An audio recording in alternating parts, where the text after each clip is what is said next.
का 9वां महीना।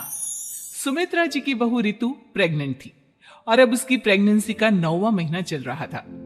रितु का पति देवेश उसका काफी अच्छे से ख्याल रखता था, लेकिन प्रेगनेंसी अपने आप में ही एक अलग ही वक्त होता है जब एक औरत कई तरह के बदलावों से गुजरती है। शरीर के साथ साथ उसके अंदर बहुत सारे इमोशनल चेंजेस भी आते हैं और रितु इन सब चीजों से गुजर रही थी। इसीलिए कई बार वो बहुत परेशान हो जाती थी।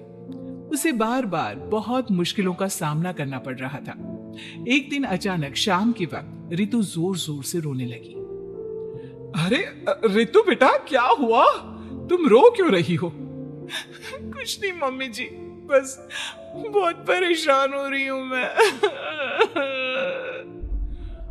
हाँ बेटा, वो तो मुझे भी दिख रहा है, तभी तो रो रही हो तुम। लेकिन परेशानी के पीछे की वजह तो बताओ, आखिर बात क्या है? किसी ने कुछ कहा क्या तुमसे? नहीं मम्मी जी, किसी ने कुछ भी नहीं कहा, बस ऐसे ही मेरा मन कर रहा है रोने का। अरे बेटा, ये क्या बात हुई? रोने का मन कर रहा है? अरे तुम माँ बनने वाली हो, अगर इस तरह रहोगी ना तो बच्चा भी रोने वाली नेचर का पैदा होगा। तो फिर मैं क्या करूं मम्मी जी? मुझे बता अपने दिल की बात, मेरे साथ शेयर कर कि क्या परेशानी है। वो क्या है ना मम्मी जी, मैं अपने पेट की तरफ देखती हूँ ना तो अजीब सी घबराहट होती है। अरे लेकिन क्यों बेटा? तुम्हारे पेट में तो तुम्हारा आने वाला बच्चा है, इसे देखकर तुम्हें खुश होना चाहिए। मम्मी जी वो क्या है ना, मेरा पेट इतना बड़ा हो गया है, शरीर की हालत ऐसी हो गई है तो सोच सोच कर डर लगता है कि मैं कभी फिर से पहले जैसे स्लिम और ब्यूटीफुल हो पाऊंगी क्या। अरे बेटा, ये तो कुछ दिनों की बात है, सब कुछ बिल्कुल पहले जैसा हो जाएगा। कुछ दिनों के बाद तुम्हें चिंता करने की कोई जरूरत नहीं होगी। रितु, क्या हुआ? तुम बार बार करवटें क्यों बदल रही हो? रात की 2 बज रहे हैं, सो जाओ ना आप।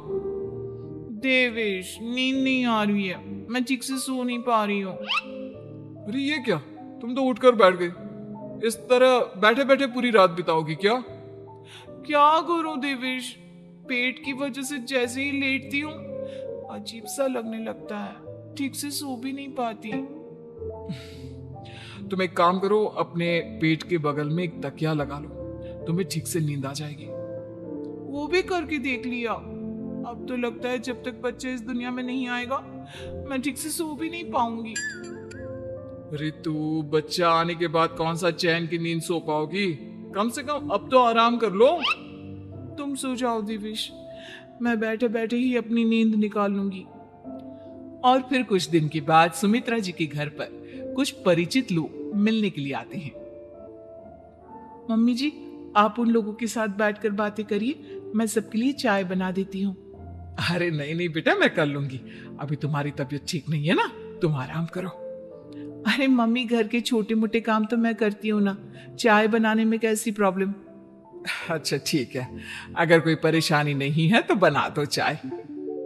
अरे ये क्या बात है सुमित्रा जी, आप तो दादी बनने वाली हैं। हाँ जी, बस ठीक ठाक तरीके से मेरा पोता या पोती इस दुनिया में आ जाए तो चैन हो जाए। सही कहती हैं बहन जी, एक औरत के लिए ये वक्त बहुत मुश्किल होता है। वैसे बहू की तबीयत तो ठीक है ना? हाँ हाँ, तबीयत तो ठीक है, बस ऐसे ही थोड़ी बहुत परेशानी है जो इस वक्त होती है, उसी से गुजर रही है। पहली बार माँ बन रही है ना, कभी कभी परेशान हो जाती है। सुमित्रा जी रिश्तेदारों से बात करती है और उन्हें काफी देर हो जाती है। रिश्तेदारों के जाने के बाद, अरे रितु बेटा, तुम अभी तक किचन में काम कर रही हो? मैंने तुम्हें मना किया था ना, इतनी देर खड़े रहने की क्या जरूरत थी? मम्मी जी, वो मुझे लगा रात के खाने में देर हो जाएगी, इसलिए मैं साफ उधर बिजी थी तो मैं खाना बनाने लग गई थी। अरे बेटा, तुम तो बिल्कुल कुछ भी नहीं समझती, जरा अपने पैरों की हालत तो देखो। हाँ मम्मी जी, मुझे भी ना पैरों में बहुत भारीपन लग रहा है। ये भारीपन नहीं है, ज्यादा देर खड़े रहने की वजह से तुम्हारे पैरों में सूजन आ गई है। अब कमरे में जाकर आराम करो, चलो। और सुनो, अपने पैरों के नीचे ना तकिया लगा लेना, सर के नीचे मत लगाना, ठीक है? अपने कमरे में जाने के बाद। यार ये प्रेगनेंसी भी कितनी अजीब चीज है, कभी रोने का मन करता है, कभी हंसने का। घर में सब मुझे बहुत प्यार करते हैं, लेकिन प्रेगनेंसी की जो प्रॉब्लम्स मैं फेस कर रही हूँ वो मैं किसी को नहीं समझा सकती। ये सब कब ठीक होगा? और फिर एक रात अचानक रितु नींद में उठकर बैठ जाती है और अपने पूरे शरीर पर खुजली करने लगती है। देवेश की आंख खुलती है और वो रितु को इस तरह खुजली करते हुए देखता है। अरे क्या हुआ रितु, तुम ठीक तो हो ना? पता नहीं क्यों देवेश, लेकिन अचानक से पूरे शरीर में खुजली हो रही है। दिखाओ जरा मुझे। अरे लेकिन तुम्हारे शरीर पर तो कोई मच्छर के काटने की या किसी तरह के रैशेस भी नहीं है, फिर खुजली क्यों हो रही है? लगता है ये भी प्रेगनेंसी की कोई नई प्रॉब्लम है। अरे अरे परेशान मत हो, मैं मम्मी को बुला कर लाता हूँ। सुमित्रा जी के आने के बाद, अरे क्या बात है बेटा, इस तरह क्यों खुजली कर रही हो? अचानक से क्या हो गया तुम्हें?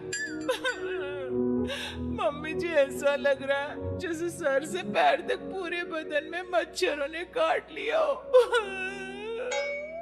अरे लेकिन इसमें रोने की क्या बात है, चुप हो जाओ, सब ठीक हो जाएगा। हाँ मैं बहुत परेशान हो गई हूँ, बस अब जल्दी से बच्चा इस दुनिया में आ जाना चाहिए ताकि मुझे इन सारी प्रॉब्लम से मुक्ति मिले।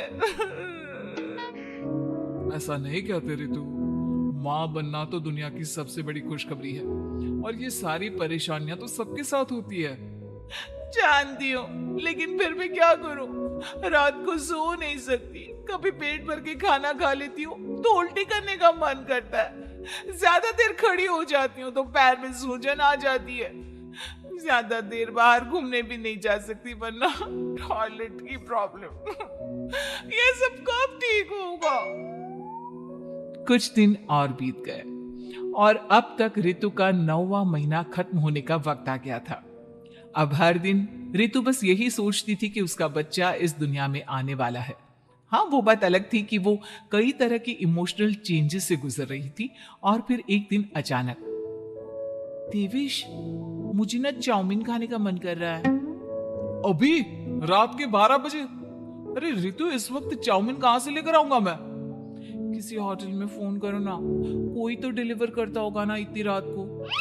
नहीं नहीं रितु, इतनी रात को कोई डिलीवर नहीं करता, तुम कल खा लेना, मैं कल तुम्हारे लिए लेकर आऊंगा बस। नहीं, मुझे अभी खाने का मन कर रहा है, मुझे अभी खाना है। अच्छा अच्छा ठीक है, एक काम करो, मैं किचन में जाकर तुम्हारे लिए मैगी बनाकर लाता हूँ, क्या पता उसे खाकर तुम्हारा मन ठीक हो जाए। हाँ ठीक है। देवेश रितु को मैगी बनाकर खिला देता है, लेकिन अगले दिन अचानक से रितु की तबीयत खराब हो जाती है। क्या हुआ है बहू को? बेटा तूने कुछ उल्टा सीधा तो नहीं खा लिया ना? मम्मी वो कल आधी रात को चाउमीन खाने की बात कर रही थी तो मैंने इसे मैगी बनाकर खिला दी।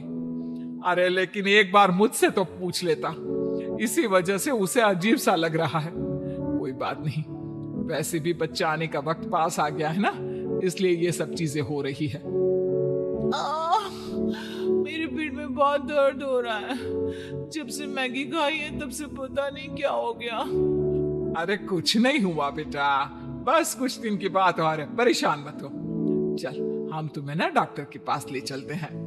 हॉस्पिटल जाने के बाद, डॉक्टर साहब मेरी बहू की तबीयत ठीक तो है ना?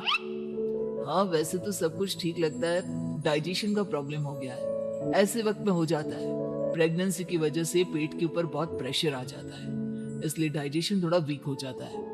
और उन्होंने रात के वक्त मैगी खा ली, इसलिए उनको ये प्रॉब्लम हो गया। डरने वाली कोई बात नहीं है। थैंक यू डॉक्टर साहब, अब हम इसका ध्यान रखेंगे। लेकिन अब रितु की डिलीवरी का वक्त पास आ गया है, आपको उनका पहले से भी ज्यादा ध्यान रखना होगा। मैंने चेकअप कर लिया है, 1 सप्ताह के अंदर रितु की डिलीवरी होने के पूरे चांस है। एक दिन अचानक किचन में काम करते करते रितु के पेट में बहुत तेज दर्द होने लगता है। देवेश, मम्मी जी जल्दी आइए।